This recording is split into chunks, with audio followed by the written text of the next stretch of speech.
Rain hung over Briar Hollow like a wet blanket, turning the grocery parking lot into a slick mirror of puddles and headlight glare, the kind of gray afternoon that made every sound feel louder and every shadow feel closer. People hurried with their shoulders up and their eyes down, carts rattling across wet asphalt, plastic bags fluttering like nervous flags, everyone pretending the town's friendliness was armor. 2 patrol cars idled near the entrance with their lights off, engines ticking, the usual "we're here" that kept trouble polite. Then the K9 cruiser rolled in, and Officer Mason Reed stepped out with the calm economy of someone who'd learned to count seconds the way other men counted change. At his side, Atlas, the German shepherd with the service patch and the steady gaze, moved like a living sensor, nose tasting the air, paws silent in the rain. Reed gave a brief nod to another officer, adjusted his grip on the leash, and scanned the lot, families loading. Trunks, an elderly man wrestling a stubborn cart, a teenager laughing under the awning. Normal, routine, safe. And then it shattered. A small figure burst from between parked cars, sneakers splashing, hair plastered to her cheeks, face tight with panic that didn't look like childish fear. It looked like urgency. She didn't run away from Atlas. She ran straight to him.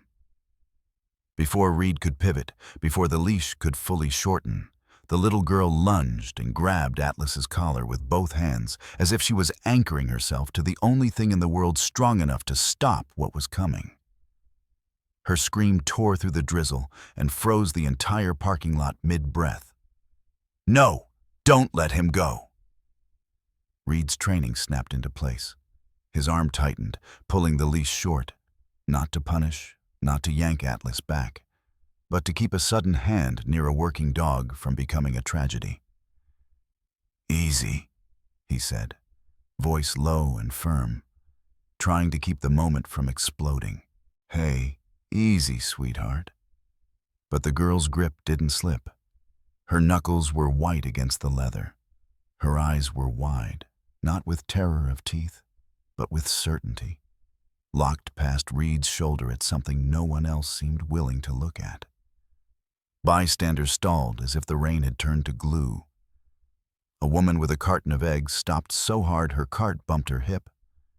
A man halfway into his truck froze with the door hanging open.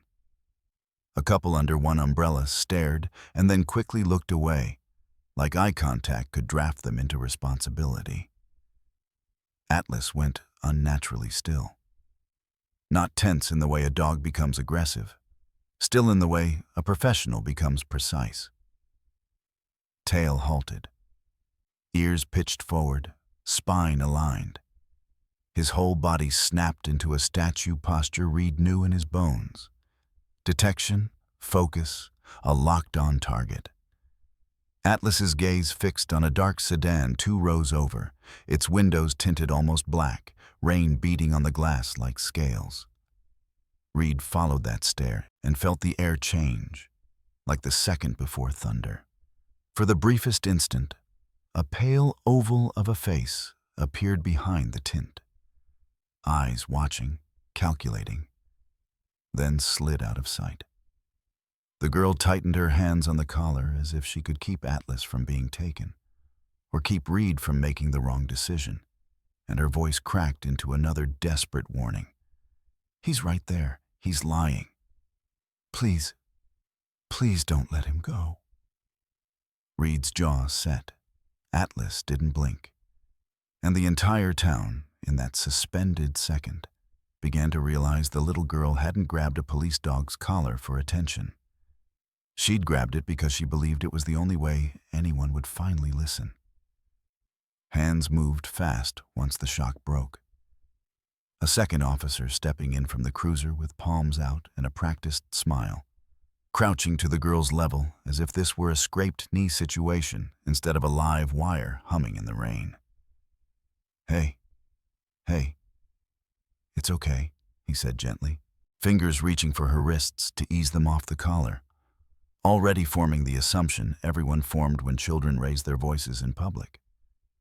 that this was fear, confusion, a misunderstanding that needed to be smoothed over and sent home. Reed felt the tug as the leash shortened another inch, felt Atlas's weight shift not backward but forward, the dog compensating, refusing to disengage. "Sweetheart, you can't grab a police dog," the second officer continued, still calm, still smiling.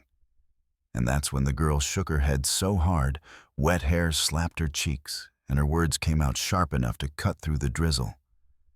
"I'm not scared of him," she blurted, breath hitching, eyes never leaving the dark sedan. "I'm scared of what he's doing. He's watching us. He's going to hurt someone. He always does." The parking lot murmured, confusion rippling outward, a few people exchanging looks, the kind that said this had gone too far. Someone should do something. Someone else. Reed froze. Not because of protocol, but because of the tone. It wasn't the tone of a child imagining monsters. It was the tone of someone reporting weather. Atlas's ears twitched at the cadence of her voice, a subtle acknowledgement, and his nostrils flared again, drawing in the damp air like a file being opened. "What's your name?" Reed asked quietly, not to soothe but to anchor, his eyes flicking once more to the sedan where the engine hummed low, too low, as if idling had become an act of patience. "Lila," she said, swallowing hard, fingers still clenched. "He told me to keep quiet. He said nobody would believe me." The second officer paused, hands hovering, smile fading as the words landed and rearranged the room. "Who told you?" Reed pressed, the question gentle but precise. Lila's chin lifted a fraction, a small act of courage that looked practiced. "The man in the car," she said, "and the one with him before. They say it like it's a joke." Somewhere behind them, a car door slammed, too loud, and Atlas gave a single, low huff. A professional warning, not a bark. Eyes still pinned to the sedan as its brake lights flared and then dimmed, a stutter that looked a lot like indecision. "She's just upset," someone muttered from the awning, a reflex, an attempt to push the moment back into the box, marked normal. Reed felt the old anger rise, the one that came from scenes that started this way, from words that were dismissed because of the mouth they came out of. He knelt slowly, bringing his eyes level with Lila's without breaking the line of sight to the car. "Lila," he said, voice steady. "What did he say was coming?" Her answer was immediate, rehearsed by necessity. "He said if the dog went away, nobody would see," she whispered. Atlas stiffened, a subtle coil of muscle, and Reed knew then that the assumption had been wrong, that the easy explanation was a lie everyone wanted, because it let them go back to their carts and cars. They thought she was just a kid making a scene. That was their first mistake. Earlier that day, Briar Hollow wore peace like a costume, string lights draped along the lampposts on Main Street, wreaths clipped to shop doors, and a tired inflatable snowman bowing in the wind outside the hardware store, as if apologizing for being there. The morning air had been cold enough to sting, but not cold enough to bite. The kind of winter day where the sky stayed pale and the sun looked like it had second thoughts. And the whole town moved in that small, familiar rhythm of errands and routine. The diner sign, Briar Cup, buzzed faintly, its neon flickering on the last letter like a heartbeat you had to lean in to hear.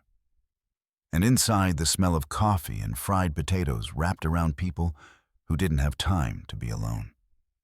Lila sat in the corner booth with her back to the wall, a habit that wasn't a child's whim so much as a learned geometry of safety, her small hands folded tight in her lap beneath the table where nobody could see them shake.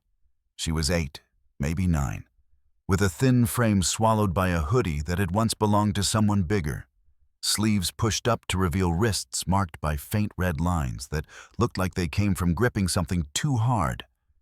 Bags, railings, the edge of a bed when she was trying not to cry out.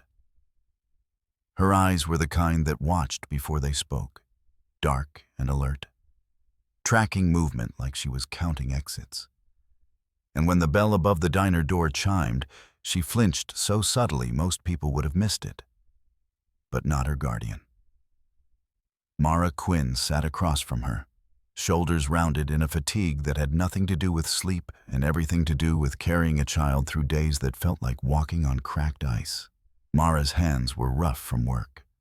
Cleaning, mending, lifting, nails short, knuckles nicked, and her face held the quiet dignity of someone who'd learned to keep her voice measured because loudness attracted the wrong kind of attention. She stirred her coffee even though she didn't drink it, spoon clicking against the mug in a soft, repetitive rhythm that kept her from looking too long at the bruised blue circles under her own eyes. "We'll just get groceries," she said, voice gentle but careful, as if even plans could be overheard. "Then we'll go straight home." Lila nodded. But it wasn't agreement so much as compliance. The nod of a kid who'd been trained that talking back made things worse, that questions had consequences. On the wall behind Mara, a holiday flyer promised a "town tree lighting tonight, all are welcome." And it might as well have been written in another language. Welcomes in Briar Hollow had conditions, and everyone knew which families were allowed to belong without proving it. Mara slid a plate of toast toward Lila, and Lila took a bite because she knew she should, chewing slowly, while her gaze kept drifting to the front window where wind pushed dead leaves along the curb in little spirals, like something searching for a place to settle. Outside, a pickup truck rolled past too slowly, tires whispering on the damp road, and Lila's shoulders tightened. "It's okay," Mara murmured quickly, following her line of sight, though her own posture stiffened in the same instant. Lila swallowed, then lowered her voice to a whisper that felt too heavy for her age. "He's still around," she said, not naming who because names made things real. Because in their world, the safest way to describe danger was like you were talking about weather. Mara's mouth pressed into a line, and for a second her kindness hardened into something like steel, then softened again as she reached across the table and covered Lila's trembling fingers with her own. "Eyes down," Mara said quietly, not as an order, but as a shield. "We get what we need. We don't give anybody a reason." Lila nodded again, brave in the way small people become brave when they have no other choice. And when the diner bell chimed once more and laughter spilled in with the cold air, she kept her face calm, even as her hands, hidden beneath the table, clenched into fists tight enough to ache. By the time Mara and Lila reached the grocery store, the drizzle had started again, soft at first like a warning and then steadier, tapping the hoods of parked cars and darkening the pavement into a glossy sheet that reflected the holiday banners strung across the street. The automatic doors whooshed open with a breath of warm air and fluorescent light. And for a moment, everything looked ordinary. Seasonal displays, stacked with peppermint bark and cinnamon candles, a cardboard Santa smiling too wide, the steady hum of people moving with lists and impatience. Mara guided Lila through the aisles with quiet efficiency, keeping the cart close, keeping her body between the girl and the passing crowd, the way you'd shelter a candle from wind. Lila walked with her head slightly lowered, eyes flicking up in quick scans, counting adults, counting exits, noticing what most kids never had to notice: who watched too long, who changed direction when they saw them, who smiled without warmth. They were halfway through produce when Mara's shoulders tightened, a subtle shift like a door clicking shut, and Lila felt it before she saw the reason. A man stepped into their path as if he'd been there all along, big in the way some men chose to be. Broad chest, heavy boots, a jacket stretched tight across his shoulders, face shaved clean but still looking rough around the edges. He wore a grin that was meant to look neighborly, but it didn't reach his eyes. His eyes were flat, pale, and patient, as if he'd spent a lifetime learning how to wait people out. "Mara Quinn," he said, drawing out her name like he owned it, his voice low enough that it wouldn't carry, but not low enough to be private. "Didn't expect to see you out today." Mara's fingers tightened around the cart handle.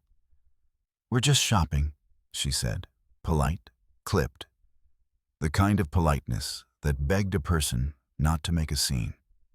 The man leaned an elbow on the cart like it belonged to him, casual as an old friend, blocking the aisle without even glancing at the older woman behind him, who hesitated with a bag of oranges and then quietly backed away. "Of course you are," he said, smiling wider. "Just like everybody else. Just minding your business." His gaze slid past Mara to Lila, and the smile sharpened. "Aren't you?" Lila felt the air go thin. She stared at his hand as it rested on the cart. Thick fingers, a ring with a dull metal shine. And then she saw it. A keychain dangling from his belt loop, swinging slightly with the motion of his body. A small emblem was stamped into the leather, something simple and ugly. A triangle with a notch cut out of one side, like a broken warning sign. Lila's stomach dropped because she'd seen that shape before. Not on a belt, on a folder that had been shoved into a drawer too fast when she walked into a room. On a sticker on the back of a phone in the hand of a man who didn't live in their house, but acted like he did when he came around. She had tried to tell Mara once, fumbling for words, and Mara had gone quiet in the way adults went quiet when they were terrified. The man's thumb tapped the emblem absent-mindedly, a tiny gesture that felt like a threat delivered through a detail. "We all want things to go smooth," he murmured, leaning closer to Mara so his breath wouldn't carry. "Town's got plans. People got plans." His eyes flicked to Lila again, and his voice dropped into something almost tender, almost kind. Except Lila recognized it as the same tone he'd used before, the one that made her skin crawl. "Little ears hear a lot," he whispered, "and little mouths get people in trouble." Mara's face stayed composed, but Lila saw her jaw clench, saw the pulse jump in her neck. "Move," Mara said, still quiet, still controlled, but there was a line in her voice that hadn't been there a second ago. The man chuckled softly, stepping aside just enough to let the cart pass. And as Mara pushed forward, he leaned in one last time, his words sliding like oil into the space between them. "Keep quiet," he murmured, so softly it might have been imagination to anyone else. "Nobody believes kids anyway." Lila's breath caught because it wasn't new. It was the same phrase, the same poison, repeated like a rule. She watched him walk away down the aisle, keychain swinging, triangle notch flashing under the lights. And something in her chest hardened into certainty. This wasn't random. This wasn't just some rude man in a store. This was targeted, aimed, like they'd been found. The grocery run should have ended like every other. Careful day, pay, bag, leave, disappear. But by the time Mara and Lila pushed through the automatic doors with their plastic sacks and their quiet dread, the sky had dimmed into a slate-colored ceiling, and the drizzle had thickened into needles that hissed against car roofs. The parking lot was busy in that awkward late-afternoon rush. People angling carts between vehicles, tires making soft, shushing sounds over wet asphalt. And somewhere far off, a siren wailed once and then died, swallowed by distance. Mara kept her pace steady, chin up, doing her best impression of a woman with nothing to fear. Lila stayed close, half hidden in Mara's shadow, eyes scanning over license plates, tinted windows, the spaces between cars where someone could stand without being seen. Then a cruiser rolled in at the far end of the lot, not fast, not dramatic. Just a routine glide like an animal returning to its territory. The words K9 Unit on the side flashed briefly as it passed beneath a street lamp, and Lila felt her heart kick hard against her ribs. The car parked near the entrance, and when the driver's door opened, the air seemed to change, as if the town itself took notice. Officer Mason Reed stepped out first, and he didn't look like a man hunting for trouble. He looked like a man prepared for it. Mid-40s, close-cropped hair under a rain-speckled cap, shoulders set in that balanced way of someone who'd spent years learning how to stand ready without looking aggressive. He didn't hurry, but he didn't waste time either. His eyes moved. Wide sweep, the narrow focus, reading faces the way other people read road signs. The woman clutching her purse a little too tight. The teenager performing bravado for his friends. The older man whose hands shook as he fumbled for keys. And then Atlas stepped down from the rear. A German shepherd built like purpose. Black and tan coat slicked by rain, paws landing with quiet confidence. Reed clipped the leash with a practiced snap and gave a subtle hand signal. Nothing theatrical. Just communication between partners who didn't need words. Atlas's ears rose, forward and alert, and his nose lifted to taste the wind, drawing in the damp scent of spilled gasoline, wet paper, groceries, human sweat hidden under winter jackets. Reed started a slow loop near the store entrance, the kind of community patrol that looked friendly to the public and strategic to anyone who understood why it existed. To most people, Atlas was a comforting presence. Proof someone was watching out. To Lila, Atlas was something else, a living truth detector, the one thing in the lot that wouldn't pretend. Reed's gaze flicked to Mara and Lila as they approached their car, and he registered Mara's tired posture, the way her eyes darted before settling, the way she angled her body to shield the girl. He didn't stare.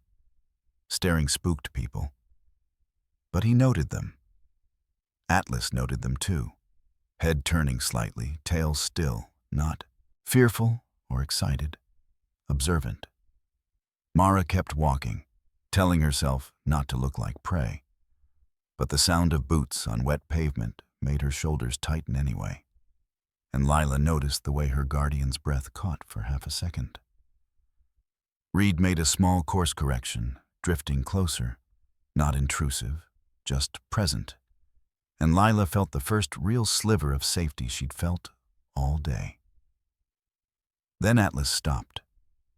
Just stopped, mid-step, body angling toward the middle rows of cars like a compass needle snapping north.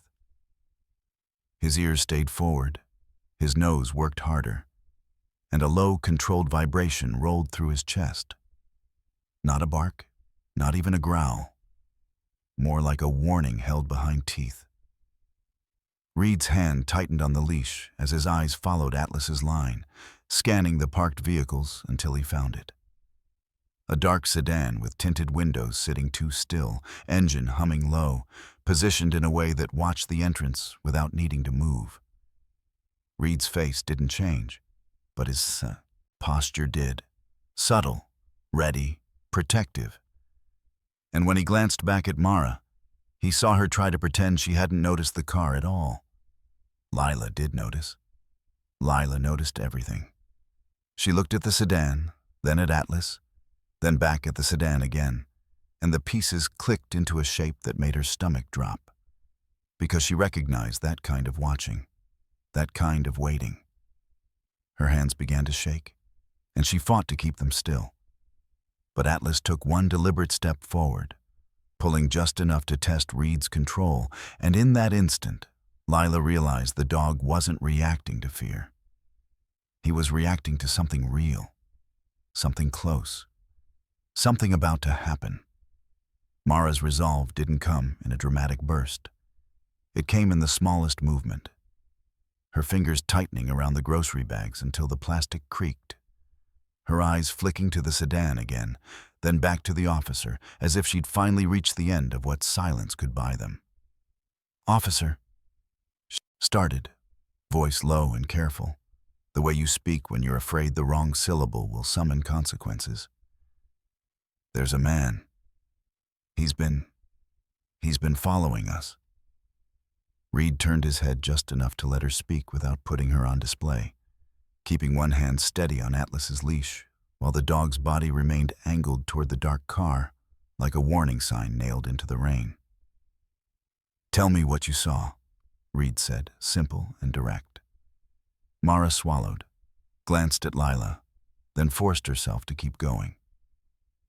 "Inside the store," she murmured, "a man cornered us. He knew my name. He said," her voice faltered, and Lila felt the old instinct to shrink, to disappear, but Mara lifted her chin as if borrowing courage from somewhere deep. "He said little mouths get people in trouble." Reed's eyes narrowed a fraction, not in anger yet, more like focus tightening. Atlas's ears twitched, and his nose worked the air again, pulling scent through the drizzle. Reed was about to ask a follow-up when another cruiser rolled into the lot with the casual confidence of someone who believed every space belonged to him. The driver stepped out with a broad stance and a wider smile, rain beating on his brimmed hat, belly pressing against a buttoned uniform that had seen better years.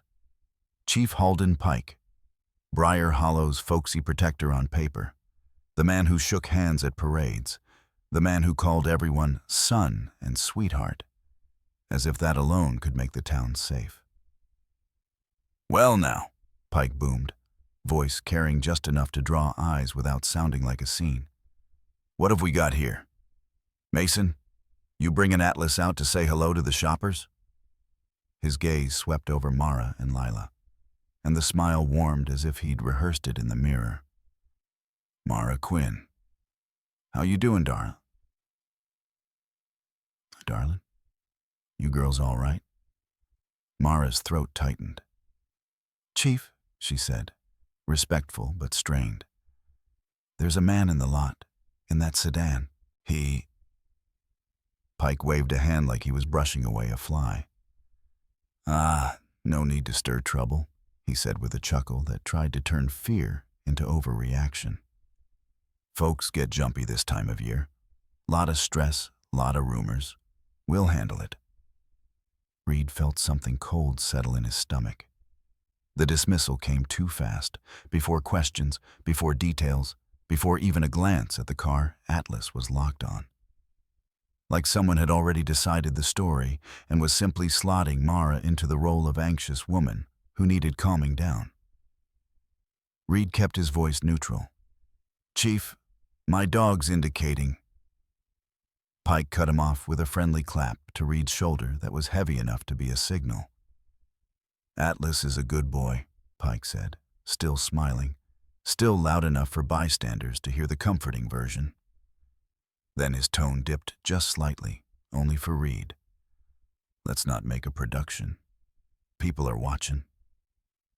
Reed's jaw tightened, but he didn't argue in the open. He shifted his weight, eyes on the sedan. Atlas, sensing the tension, did something that made Reed's pulse spike. He looked away, not casually, not distracted. It was a trained-looking turn, the kind of deliberate disengagement Reed had seen in dogs, conditioned to suppress reactions when certain cues were present. Atlas's head angled toward a harmless pickup, tail still, posture suddenly neutral, as if someone had flipped a switch. Reed knew Atlas's tells too well to be fooled. The dog wasn't calm. He was controlled. Reed met Pike's eyes and saw the faint warning behind the folksy grin. "Drop it." Mara glanced between them, confusion and fear mixing into something sharper, and Lila stared at Atlas, noticing the same unnatural shift, the same forced stillness she'd seen in adults when they were scared but pretending. The sedan's brake lights flickered once, like a heartbeat in the rain. And Reed realized the most dangerous thing in that lot might not be the man in the car. It might be the way the town's own authority was already moving, to protect him. Pike's smile stayed pasted on as he drifted a step closer to Mara. Body language meant to corral the conversation back into harmless territory. But Lila couldn't stand the weight of it anymore. The way grown-ups kept wrapping danger in soft words until it disappeared. Her eyes cut to Atlas again, to the dog's unnatural neutrality, and then to the sedan's tinted window where she swore she saw movement, a shadow leaning forward as if listening. Her throat tightened, and the words pushed out before fear could stop them. "He dropped it," she blurted, voice small but sharp enough to slice through Pike's practiced calm. Every head that had pretended not to watch suddenly watched. Pike blinked, smile stuttering. "Dropped what, sweetheart?" he asked in that patronizing tone adults used when they were already planning not to believe you. Lila swallowed hard, hands balling into fists inside her sleeves. She looked up at Reed instead, because Reed's eyes weren't dismissive, they were steady, asking. "In the store," she said. And as she spoke, her gaze kept flicking toward the sedan like a magnet. "That big man, the one with the triangle thing on his keys. He went outside before us to that car. I saw him by the trunk. He bent down like he was tying his shoe, and something fell out of his pocket. He didn't even look around, like he didn't think anybody would notice." Mara inhaled sharply. "Lila," she started, the reflex to hush, to protect by silence. But Reed raised a hand slightly, not to stop Mara, just to say, "Let her talk." Lila nodded once, grateful, and continued. "It was small," she said, voice trembling now. Like a little stick. Not a toy." He picked it up too fast, like it was important. But it slipped again when he slammed the trunk and it skidded under the car. He looked mad. Then he walked away like he didn't care. But kept looking back. Pike laughed softly, a sound meant to puncture the moment. "A stick?" he said. "Honey, people drop all kinds of things. Gum, keys." "Not gum," Lila snapped, surprising herself, then immediately shrank a fraction as if expecting punishment. But Reed didn't scold. He crouched slightly so his face was closer to hers without making her feel small. "Where exactly did it go?" he asked. Lila pointed with a shaking finger toward the middle row to the space behind the dark sedan where rainwater ran in thin streams. "Under the back," she whispered, "near the right tire." Reed's mind moved fast. If it was a USB, if it was a recorder, if it was anything designed to hold truth, it mattered. And if Pike was dismissing this, it mattered even more. Reed didn't look at Pike when he spoke next. He kept his voice level, procedural. "Chief, I'm going to do a quick sweep for hazards," he said, using the kind of harmless wording that didn't trigger ego or suspicion. Pike's smile tightened. "Mason," he warned softly. Reed nodded as if agreeing, just making sure there's nothing on the ground that could hurt someone. Broken glass, needles, public safety. Pike hesitated, caught between stopping him and looking like he was stopping him. Finally, he waved a hand again, annoyed. "Fine. Quick." Reed stood, giving Atlas a subtle signal with his fingers near the leash clip. Atlas's ears twitched, back to life, just enough to tell Reed he'd been waiting. Reed walked at an easy pace toward the sedan, posture relaxed, as if he was simply checking the lot. The rain slicked his cap brim. The air smelled of wet asphalt and gasoline. He kept his eyes on the ground, not on the car, because looking at the car would be a challenge. In his peripheral vision, he saw Pike watching him, saw Mara clutching Lila close, saw bystanders pretending not to stare while their curiosity pulled them like gravity. Reed slowed near the sedan's rear tire and let his boot scuff a shallow puddle as if by accident.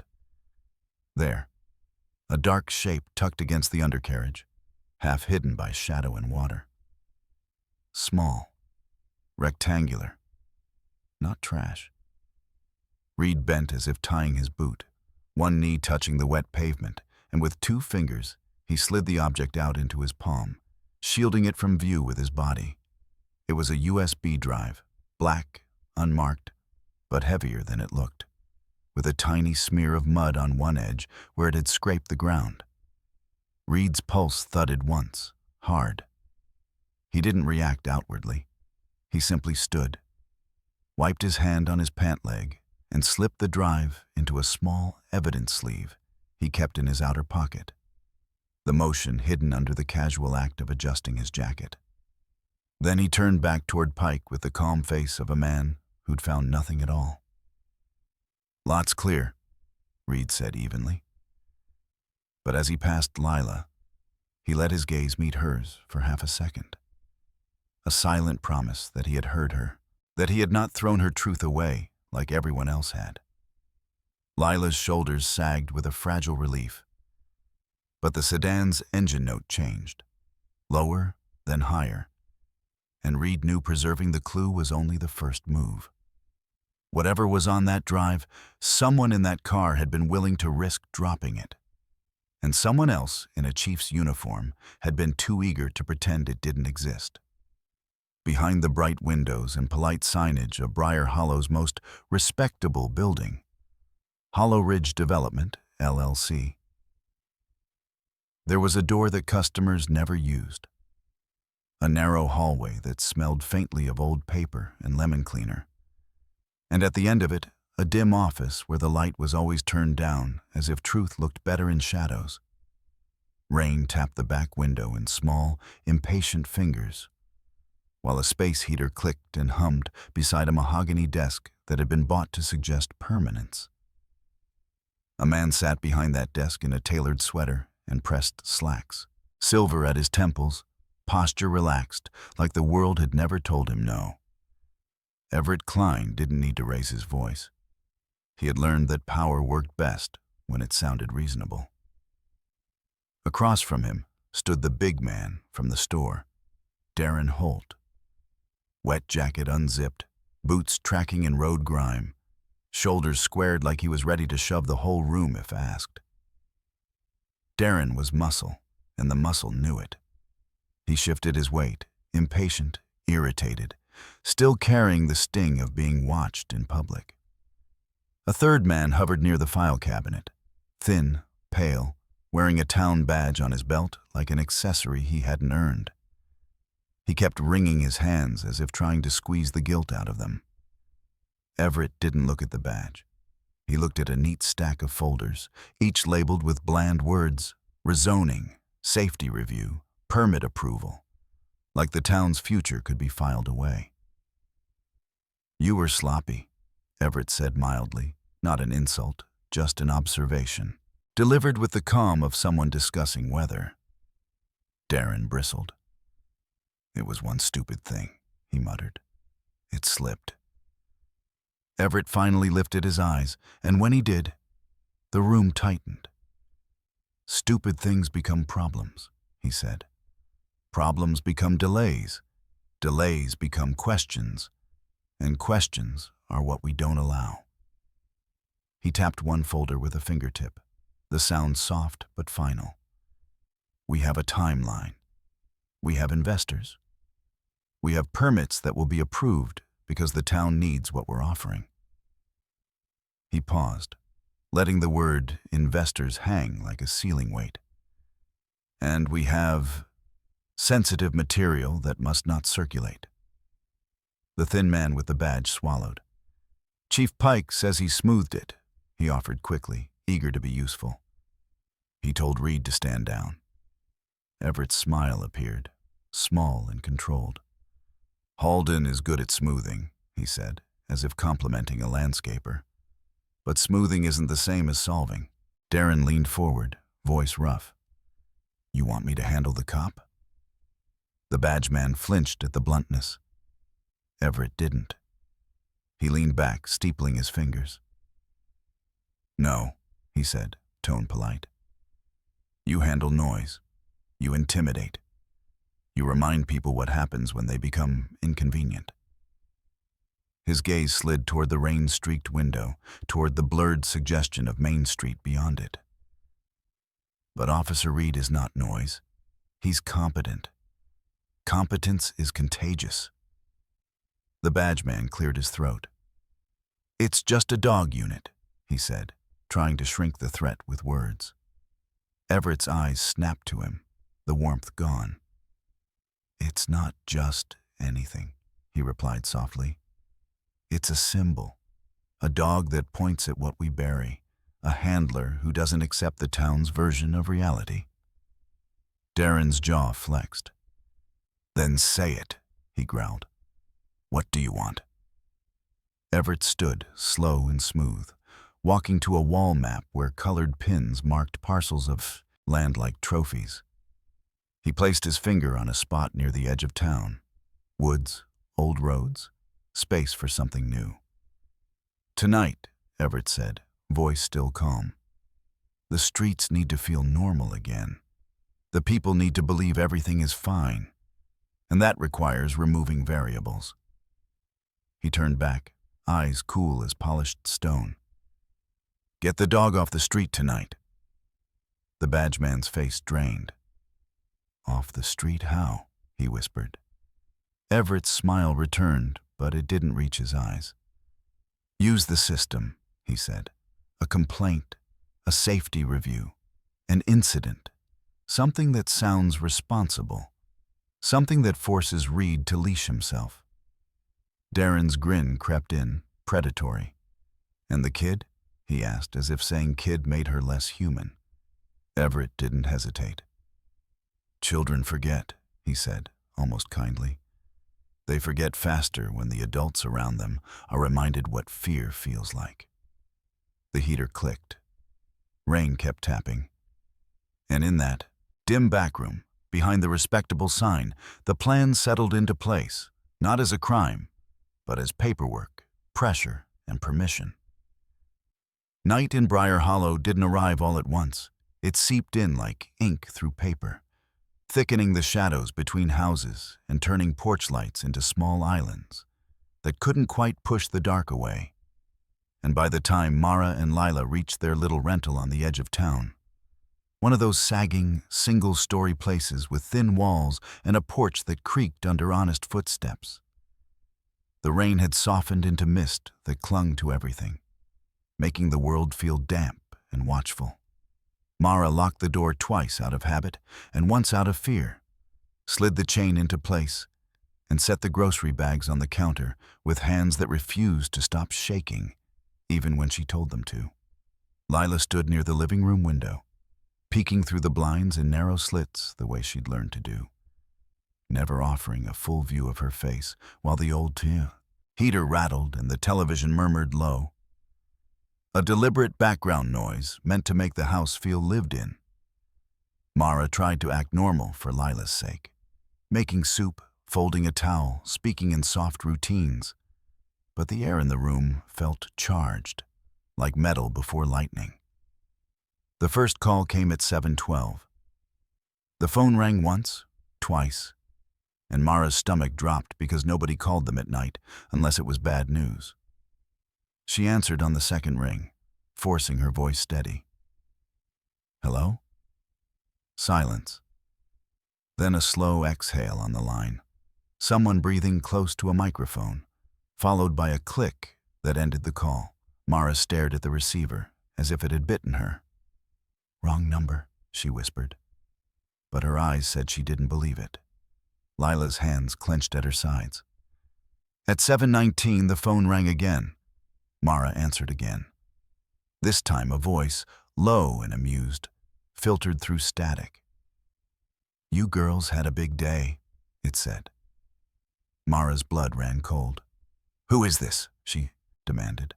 But the voice only chuckled, soft as a threat wrapped in velvet. "Just a friend," it replied. "Reminding you, the town doesn't like scenes." The line went dead. Mara held the phone with white knuckles, staring at it like it might ring again just from being looked at. Lila stepped closer, trembling, but she lifted her chin the way she had in the parking lot, small defiance against something huge. "It's him," she whispered. "The big man." Mara's eyes filled, anger and fear warring behind them. "We don't know that," she lied, trying to keep the world from collapsing in front of her child. The third call came at 7:41. This time Mara didn't answer. She just watched the phone vibrate on the counter until it stopped, and then she pulled the cord from the wall as if that could cut the thread out of their home. The house went quieter, and in that quiet, every sound outside became sharper. The tick of rain on the gutter, the faint rustle of tree branches, the distant bark of a dog 2 streets over. Lila climbed onto the couch and wrapped her arms around her knees, eyes fixed on the dark window like it was a screen showing a horror she couldn't turn off. At 8:06, headlights washed across the living room wall. Slow, deliberate, lingering, and then stopped. An engine idled outside, low and steady, a patient growl that said whoever sat out there wasn't lost. Mara moved to the window and peeked through the blinds. A dark sedan sat at the curb, lights off now, only the faint glow of a dashboard, visible through tint. Her breath caught. "Stay back," she whispered to Lila. But Lila was already there, peering through her own narrow slit, heart thudding. "That's the same car," she breathed. Mara's mind raced. Call the police. Call Chief Pike. And then the memory of Pike's too fast smile flashed like a warning sign, and Mara realized the trap. If the system was the threat, calling it would only announce their fear. The sedan stayed. Minutes dragged like hours. The heater rattled.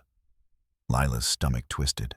Then, at 8:23, a sound erupted in the side yard, metal clattering, plastic cracking, followed by the unmistakable roll of something heavy hitting the ground. Mara flinched hard. "What was that?" Lila whispered. Mara grabbed a flashlight from the kitchen drawer and crept toward the back door, every step cautious, every breath shallow. She cracked the door open and swept the beam across the yard.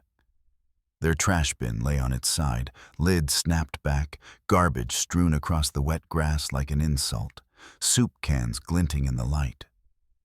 No animal had done that. Raccoons didn't leave a bin overturned in the middle of the yard like a message. Mara's throat tightened. "They want us to feel watched," she whispered, voice cracking. "They want us to feel." A low sound stopped her. Not from Mara, from the porch. A deep, vibrating growl rolled through the boards, so low it felt more like a warning in the bones than a sound in the air. Mara spun, flashlight beam snapping toward the corner.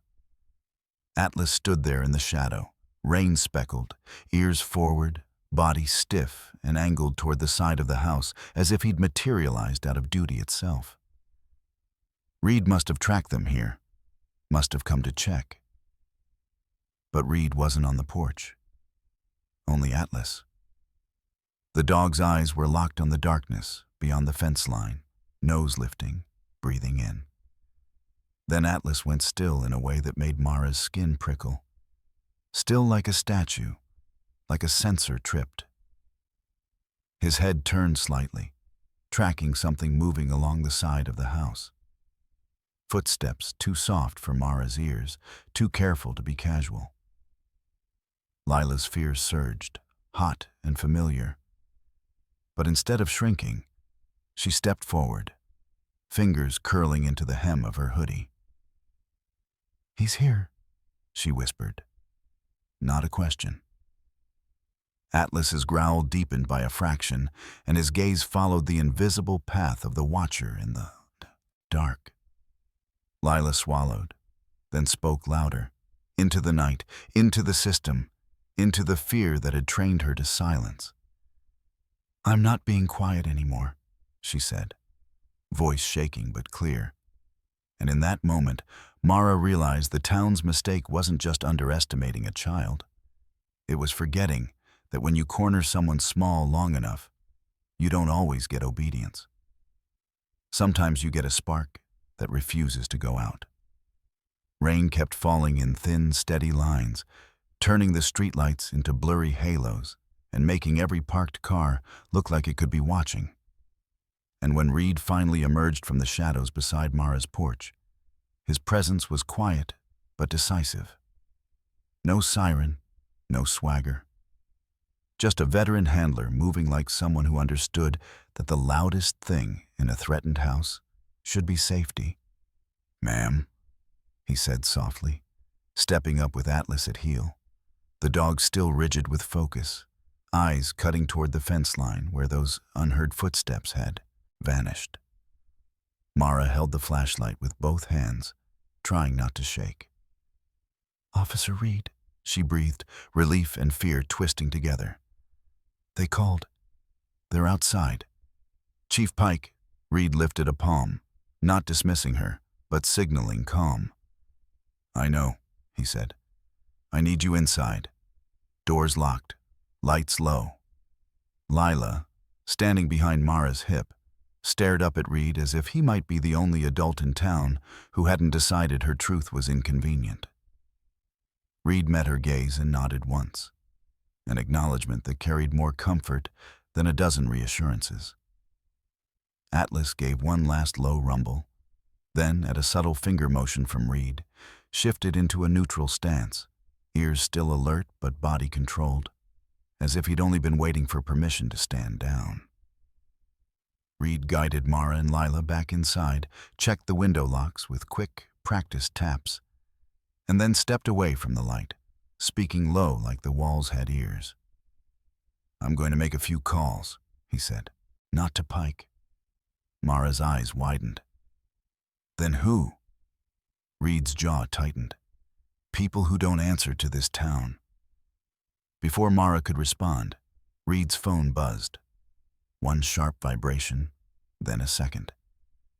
He glanced at the screen, expression hardening. "Stay here," he said, and slipped out the back door into the rain, Atlas ghosting beside him. He didn't go toward the street where the sedan idled. He moved along the side yard, using the hedges as cover, eyes scanning reflections in windows for movement. The message on his phone was short, anonymous, and chillingly polite. "Leave it alone, officer." Reed didn't reply. He didn't need to. He already knew it wasn't a misunderstanding. It was a network. And networks always had weak links. He found one an hour later, not by luck, but by the kind of pattern recognition veterans carried like a second spine. At a late-night convenience store near the highway, the one place in Briar Hollow where people drifted in and out without neighbors asking questions, a young man lingered by the coffee machine pretending to stir creamer. He wore a county-issued windbreaker that was too big in the shoulders, hair damp from rain, eyes darting toward the door every few seconds like he expected someone to burst in and end him. Reed entered without drama, Atlas at heel, and positioned himself near the back aisle where the security camera's view was clear. The young man saw the canine patch and went pale. He didn't run. He couldn't. Reed waited until the clerk behind the counter disappeared into the stockroom, then spoke in a voice as calm as poured concrete. "Deputy Landry," Reed said, "you've been trying to decide what kind of man you are." The young man flinched at his name. I don't know you," he stammered. Reed didn't blink. "But I know you've been in rooms you shouldn't be in," he replied. "And I know you've heard things you can't unhear." Landry's throat bobbed as he swallowed. "Chief Pike said—" "Chief Pike says a lot," Reed cut in, still quiet. "Tonight, a kid got threatened. A witness got pressured. And my dog got trained to look away." That last part made Landry's eyes flick up, startled, guilty. Reed leaned a fraction closer, keeping his hands visible, non-threatening. "If you came to this store at midnight, it's because you're looking for a way out," Reed said. "I'm offering you one, but you have to choose it." Landry's breathing sped, and for a second he looked like he might bolt. Then he reached into his jacket with shaking fingers and pulled out a folded receipt, damp at the edges, and a tiny plastic sleeve taped to it. "I shouldn't have taken it," he whispered, voice cracking. "But I thought, if something happened, I needed proof." Reed's eyes narrowed. "Proof of what?" Landry swallowed hard. "Klein," he said, and the name landed like a stone. Everett Klein. He had a meeting behind Holleridge. Darren Holt came in through the back door. I was on security, just standing there, like a statue. His eyes shone with fear and shame. They talked about permits and moving people out, and he stopped, trembling. "And they said your dog was a problem." Reed took the sleeve carefully, like it could break. Inside was a tiny flash drive, different from the one Reed had pocketed earlier, and a printed timestamp log from the building's security system showing entry codes and camera triggers. Darren Holt, 3:17 p.m. Everett Klein, 3:18 p.m. Back office camera offline, 3:19 p.m. Landry's hands shook so badly the receipt crinkled. "I copied it," he whispered. "The log, I didn't know what else to do." Reed's face stayed controlled, but something in his eyes sharpened, the way steel looks when it's been drawn from the sheath. "You did the right thing," he said, and Landry's shoulders sagged like he'd been holding his breath for days. "They'll come for me," Landry breathed. Reed nodded once. "That's why you're coming with me," he said simply, "and that's why we're doing this the correct way." Hard cut. Back to the grocery parking lot under the gray drizzle, the cold open moment reborn with new meaning. Lila's small hands were still clamped around Atlas's collar, her scream still hanging in the air, but now Reed understood why her eyes were locked past him. Not at the dog, but at the figure striding toward the store entrance beneath a black umbrella, posture relaxed, smile ready. Everett Klein, respectable, untouchable. And Lila recognized him because she'd seen him before, from a distance, from a car, from the edge of meetings adults thought she couldn't connect. She wasn't warning them about some random creep. She was warning them about the man everyone bowed to. "No, don't let him go," she cried again, voice raw. And Reed's grip tightened on the leash as Pike's folksy hand clamped onto Reed's arm, pretending to steady him while really trying to stop him. "Mason," Pike murmured through his smile, "don't do something you'll regret." Reed didn't look at Pike. He looked at Klein, at the umbrella, at the calm walk of a man who believed consequences were for other people. Atlas's body went from stillness to coiled power in a single breath. Reed gave the smallest signal, permission, and the leash snapped taut as Atlas lunged, not at Lila, not at the bystanders, but past the child's grip toward the umbrella and the man beneath it. Teeth bared in a controlled, trained line, the first domino tipping forward as the entire parking lot gasped and Klein's polished smile finally faltered.